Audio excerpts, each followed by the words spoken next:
You ever look at a fighter and think, there's no way that Pudgy dude can win? Yeah, me too. But guess what? Looks can be deceiving. This video is all about those moments. The one where the supposedly weaker fighter pulls off a knockout so shocking, your jaw hits the floor. We're talking overweight underdogs dominating shredded champions. So grab a snack, settle in, and get ready to see what happens when David, well, let's just say, David packs a serious punch.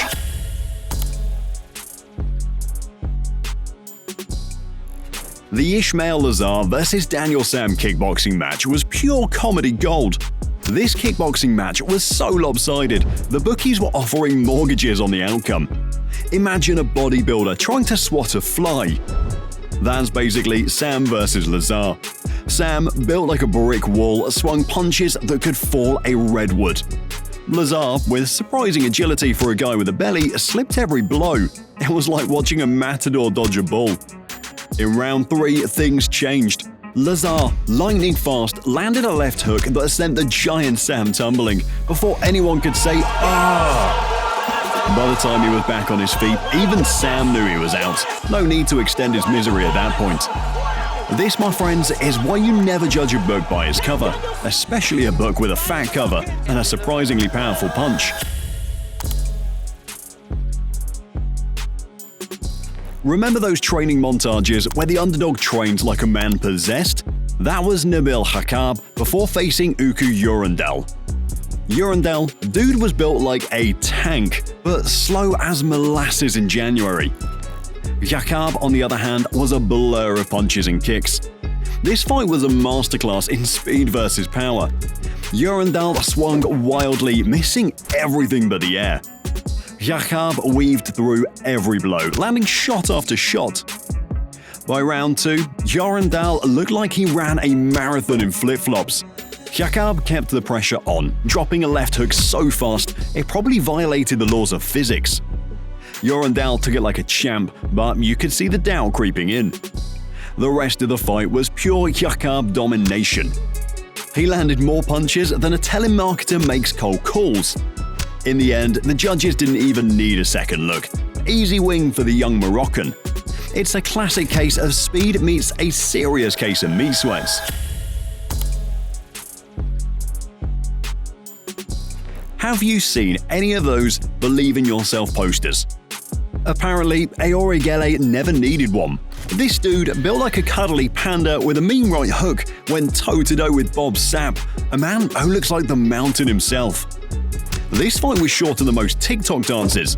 Aorigele came out swinging like a kid hopped up on pixie sticks. Sapp stood there looking confused, tried to gather himself and return a few. Then, bam! Aorigele landed a punch that would make anyone ancestors feel woozy. Down goes Sapp. Aorigele rushes him with a couple more blows to kick in the TKO. Referee jumps in. Fight's over. Aorigele celebrates like he just won a year's supply of Krispy Kreme donuts. There's that saying from Mike Tyson, everyone has a plan until they get punched in the face. That's exactly what happened to Brendan Schaub at the Ultimate Fighter 10 finale back in 2009. Schwab, a former NFL player with a chiseled physique, looked like he had Big Country Nelson figured out. He was dodging punches, landing some good shots himself in the first few seconds of the fight. It seemed like he had a strategy. But then, boom! Just about 1 minute 18 seconds to go in the first round, Nelson landed a right hook so devastating it would make Tyson himself proud. Schwab went down like a sack of potatoes. Lights out. Knockout of the night. Tournament champion. 6-figure contract. That right hook gave Big Country Nelson everything he came for. Hit that like button and subscribe if you're loving this journey through heavyweight history. And leave a comment below with your favorite underdog story. Good. Lazar, the unexpected king, proved once again that size doesn't matter. He had heart, he had skill, and he had knockout power. A combination that can topple even the tallest giants. Frank Mir, two-time UFC heavyweight champ. 3 minutes into the first round, Mir was flat on his back staring at the lights. The Super Samoan had done it again. Don't let the physique fool you. Mark Hunt can knock anyone out with one punch. That feeling that a reality show winner gets when they first compete in a real fight happened to Roy Nelson at UFC Fight Night 21 in 2010. His opponent? The towering Stefan Struve, a giant of a man at 6'11". Most folks figured Struve, with his fancy kicks and slick moves, would outmaneuver Nelson. But Big Country wasn't there to play. Less than a minute into the fight, Nelson unleashed a right hook so devastating it would make a meteor jealous. Struve went down faster than a dropped ice cream cone. A few follow-up punches on the ground and that was it. Refs stopped the fight. Struve was out cold. Big Country showed everyone why they call him that. All you need is a little extra padding and a whole lot of power to turn a jacked dude into yesterday's news.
stepped into the ring against the towering Alain Negalani, nicknamed the Panther.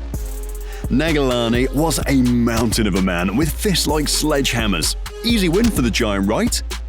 Wrong. Khababez wasn't there for a photo op. This was a kickboxing war, and while Negalani swung wildly with each blow, being a potential fight ender, Khababez, the smaller man, was a whirlwind of movement, dodging punches like a matador dodging a ball. Round after round, he chipped away at Neghelani's defenses, peppering him with shots that echoed through the arena. Then, in the third round, it happened. Hababez unleashed a right straight so fast it seemed to teleport. It landed flush on Neghelani's chin and the giant wobbled. The crowd gasped. Could this be it? The moment the mountain crumbles? It was!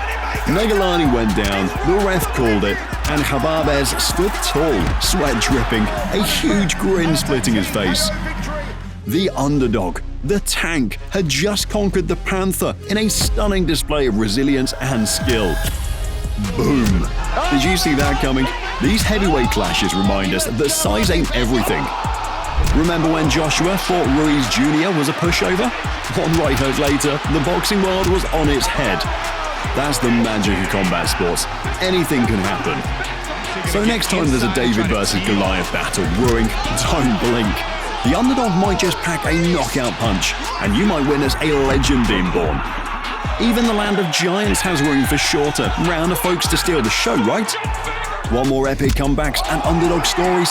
Smash that like button and subscribe for a knockout dose of fight nights, highlight reels, and expert breakdowns. Curious about the baddest heavyweight around? Check out this video about the incredible journey of Francis Ngannou, from sand quarries to UFC champion. You won't want to miss it.